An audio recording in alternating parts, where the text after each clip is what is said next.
ভাবি কি মাইন্ড করবে না না, আমার বউ অনেক চিল্ড। মেয়েরা আসলে আপনার কোন দিকটা নিয়ে বেশি প্রশংসা করে? Voice is the fingerprint of your soul.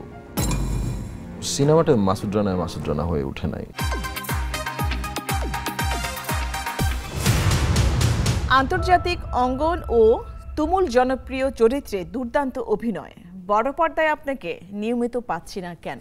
সবচেয়ে বড় কারণ হতে পারে যে আমার সোশ্যাল মিডিয়ার প্রেজেন্স নেই, অথবা এখন পর্যন্ত আমি যে কাজগুলো করেছি ওগুলোর হয়তো সলো কোনো প্রোডাক্ট এখন পর্যন্ত ভাইব্রেন্ট হয়নি, এটা একটা কারণ হতে পারে।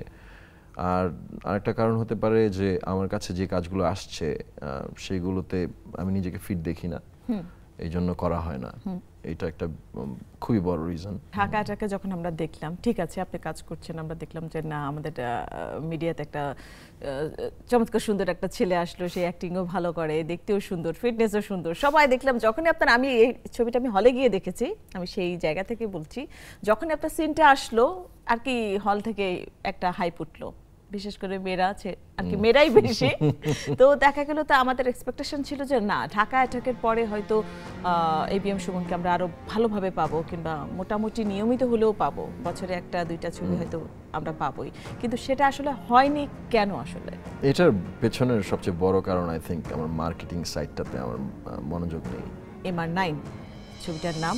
তো ওই ছবিটা আপনি মেইন কাস্টিং, এবং আপনি দেশে কাজ করেছেন, দেশের বাইরে কাজ করেছেন, তো সবকিছু মিলে কিন্তু ওখানে আপনি মেইন কাস্টিং, এরপরে কেন আরো আমরা দেখলাম না? ওটাতে মেইন কাস্টিং হলে মানে আমরা যে মাসুদ রানাকে চিনি, আমার যে ইচ্ছা ছিল যে মাসুদ রানা করব, মাসুদ রানা করার ইচ্ছা ছিল আমার, হলিউডে বা অন্য একটা দেশের ইন্ডাস্ট্রিতে কাজ করবো এই ইচ্ছা কখনো ছিল না। I just want to be Masud Rana. সিনেমাটা মাসুদ রানা হয়ে ওঠে নাই, সো এটা একটা বিশাল ডাউনফল ছিল। আর look, end of the day আমাদের ইন্ডাস্ট্রিতে অনেক কম সিনেমা হচ্ছে অলটুগেদার, আমরা হয়তো ঈদে 4-5টা দেখি একবারে বেরোচ্ছে, বাট অলটুগেদার অনেক কম সিনেমা হচ্ছে। তো ওখানে অলরেডি যারা নিজেদেরকে প্রুভ করছেন, তো ওরা তো ডেফিনেটলি ফার্স্ট প্রায়োরিটি। তারপরে যদি থাকে যে হ্যাঁ ওর ক্যালিবার আছে, বাট ওর certain things like social media presence and blah blah blah এগুলো নেই, তো ওখান থেকে হয়তো জিনিসটা রিডিউস করে অপরচুনিটিস।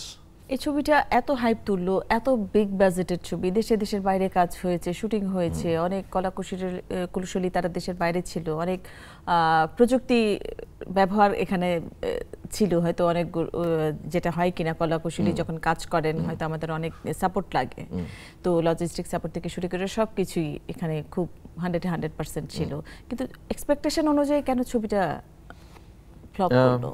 এটার পেছনের সবচেয়ে বড় কারণ হতে পারে যে সিনেমাটা যখন ওখান থেকে বানান, ওরা প্ল্যান করেছে ওদের সেলিং পয়েন্টস কমার্শিয়াল ওয়ার্ল্ডের সাথে ম্যাচ করে না।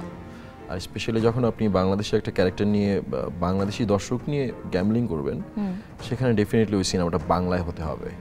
ইভেন ইউএসএ আর অস্ট্রেলিয়া, ইংল্যান্ডে আপনি সিনেমা যদি চালান, ইভেন কানাডায়, বাংলাদেশের ওখানে যারা জন্ম হয়েছে বাংলাদেশে, মানে বাংলাদেশি বংশোদ্ভূত যারা আছে, ওরাও বাংলার কন্টেন্ট বাংলাতেই দেখতে চায়, ইংলিশে দেখতে চায় না। সো এটা একটা বিশাল ডাউনফল।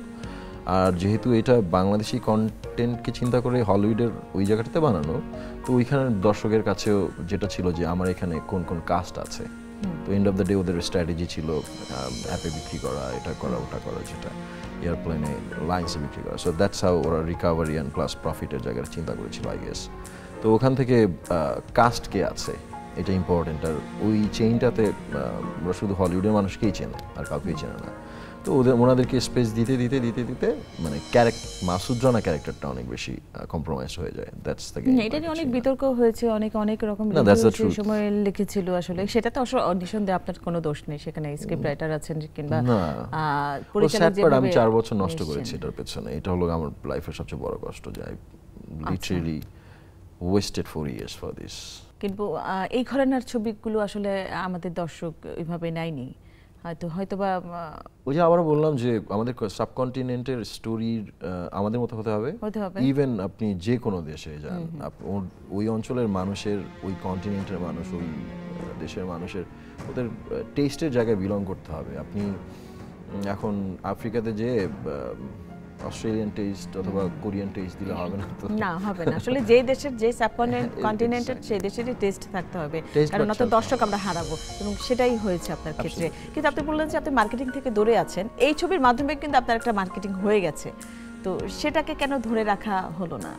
কিংবা এই ছবির পরে আপনি কোনো কমার্শিয়াল ছবির ওই অফার মার্কেটিং পাননি? ওটা সিনেমাটিক ওয়ার্ল্ডের মানে প্রোডাকশন এন্ডের মার্কেটিং হ্যাঁ। বাট আমার প্রত্যেকটা মানুষের নিজস্ব প্রত্যেকটা মানুষের আর্টিস্টদের নিজস্ব পিয়ারের যে জায়গাটা সোশ্যাল মিডিয়া প্রেজেন্স, তারপরে বিভিন্ন জায়গায় নিজেদের প্রেজেন্স রাখা, ওই জায়গাটায় আমি নাই আর কি। কেন নাই আপনি? মেন্টালি নাই নাই ইঞ্জিনিয়ারিং নাই, ভালো লাগে না, ছবি তুলতে ভালো লাগে না, খুব বেশি ক্রাউডে যেতে ভালো লাগে না, এই আর কি আমি এই টাইপের। এবং আমি আপনি দেখলাম যে আপনার ইন্টারভিউ খুব বেশি যে আছে তা না, যখন ছবিগুলো রিলিজ হয়েছিল তখন দুই একটা আমরা ইন্টারভিউ একটা দেখেছিলাম। মানুষ কি বলতে পারে? হ্যাঁ, একটা বড় একটা গ্যাপ পড়ে গেল। প্রতিদিন একটা মানুষ কি বলতে পারে? ওই সেম জিনিসই তো। আর এখন কি নিয়ে ব্যস্ত আছেন কিংবা কি করছেন? এখন করছি যে একটা Korean series first time dubbing করছি, তো ওটা করে মজা পাচ্ছি, অনেক কিছু শিখছি ভয়েস ওয়ার্কের ব্যাপারে। এটা করছি ডিসেন্ডেন্টস অফ দ্য সান, ওটা ট্রফিতে যাচ্ছে অলরেডি 5 পর্ব, না পুরোটাই না, এটাও কিন্তু একটা লার্নিং, কারণ ভয়েস অ্যাক্টিং কিন্তু অ্যাক্টিং করেই করতে হয়। তো যেহেতু আপনি একজন অভিনেতা, সেই ক্ষেত্রে একটা ফেমাস সেইং আছে ড্যানিয়েল ডে লুইসের, আমার সবচেয়ে favourite actor, okay, voice is the fingerprint of your soul. এখন অনেকেই করছে সেটা, কারণ ভয়েস অ্যাক্টিং এর ব্যাপারে যেটা হয় আর কি, যে পারফেক্ট শুনটা চায় আসলে ডিরেক্টর, যে কাকে দিয়ে ভয়েসটা হবে, কার সাথে আপনার মিলবে। আপনার কণ্ঠ কিন্তু সুন্দর, কেউ বলেছিল কখন? মেয়েরা আসলে আপনার কোন দিকটা নিয়ে বেশি প্রশংসা করে? ডিপেন্ড করে মানে কার কি মোটো থাকে তার পেছনে। না, সবচেয়ে বেশি কি বলেছে যে আইবিএম সুমনের পার্সোনালিটি ভালো লাগে? আমি এটা অনেক মেয়েকেই শুনেছি, আপনার পার্সোনালিটিটা তার খুবই ভালো লাগে, স্ট্রং পার্সোনালিটির মানুষ আপনি। কিন্তু আপনার জায়গা থেকে আপনি কি শুনেছেন সেটা একটু বলেন। এরকমই এগুলাই আর কি? আর মনে হচ্ছে শুন ভাই বলতে যাচ্ছেন, আমি জোর করে তাকে বলানোর চেষ্টা করছি। ভাবি কি মাইন্ড করবে? না, আমার বউ অনেক চিল্ড। হ্যাঁ, তাহলে আপনার কি? আপনি তো তাহলে কি বলতেই পারেন। কি বলবো